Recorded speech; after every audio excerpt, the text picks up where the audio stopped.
എല്ലാവിധ ലാബ് ടെസ്റ്റുകൾക്കും MHL smart labs, Dubai road, Eriyad, Bahadur mall, Kara and Manoos properties, Asmabi college.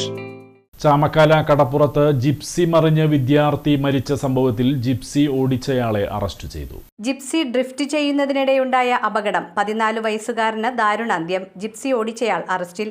Chandrapinni Chamakkala ബീച്ചിൽ gypsy drift ചെയ്യുന്നതിനിടെയുണ്ടായ അപകടത്തിൽ ബീച്ചിൽ കളിച്ചുകൊണ്ടിരുന്ന 14 വയസ്സുകാരന് ദാരുണാന്ത്യം. സംഭവത്തിൽ വാഹനം ഓടിച്ചയാൾ അറസ്റ്റിൽ. കയ്പമംഗലം കൂരിക്കുഴി സ്വദേശി പഴുമ്പറമ്പിൽ വീട്ടിൽ ഷജീറിനെയാണ് തൃശൂർ റൂറൽ SP B കൃഷ്ണകുമാറിന്റെ നേതൃത്വത്തിലുള്ള അന്വേഷണ സംഘം അറസ്റ്റ് ചെയ്തത്. ഇയാൾക്കെതിരെ കുറ്റകരമായ നരഹത്യ വകുപ്പ് ചേർത്താണ് കേസെടുത്തിട്ടുള്ളത്. ഞായറാഴ്ച വൈകിട്ട് 6 മണിയോടെയാണ് ചാമക്കാല രാജീവ് റോഡ് ബീച്ചിൽ വെച്ച് ജിപ്സി വാഹനം മറിഞ്ഞ് ചാമക്കാല സ്വദേശി പള്ളിത്തറ വീട്ടിൽ ഫൈസലിന്റെ മകൻ സിനാൻ മരിച്ചത്. കൂട്ടുകാരനുമൊത്ത് കടപ്പുറത്തെത്തിയതായിരുന്നു സിനാൻ. ഈ സമയത്ത് ഷജീർ കടപ്പുറത്ത് ജിപ്സി ഓടിക്കുന്നത് കണ്ട് ഇതിൽ കയറിയിരുന്നു. ജിപ്സി ഓട്ടത്തിനിടെ പെട്ടെന്ന് നിയന്ത്രണം തെറ്റി മറിഞ്ഞാണ് അപകടമുണ്ടായത്. തെറിച്ചു വീണ സിനാൻ വാഹനത്തിനടിയിൽ കുടുങ്ങുകയായിരുന്നു. ഉടൻ തന്നെ പുറത്തെടുത്ത് ഇതേ വാഹനത്തിൽ ആശുപത്രിയിൽ എത്തിച്ചെങ്കിലും മരണപ്പെടുകയായിരുന്നു.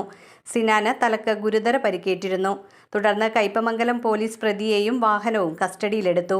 പ്രതിയെ സംഭവസ്ഥലത്ത് കൊണ്ടുവന്ന് തെളിവെടുപ്പ് നടത്തി. പ്രതിയെ നടപടികൾക്ക് ശേഷം കോടതിയിൽ ഹാജരാക്കും. വിവിധ പോലീസ് സ്റ്റേഷൻ പരിധികളിലായി ഷജീർ 10ഓളം കേസുകളിൽ പ്രതിയാണ്. കയ്പമംഗലം പോലീസ് സ്റ്റേഷൻ SI മാരായ TV Rishiprasad, Jayakumar, GSI Jason, CPO മാരായ ആന്റണി, ജോസഫ് എന്നിവരാണ് അന്വേഷണ സംഘത്തിലുണ്ടായിരുന്നത്.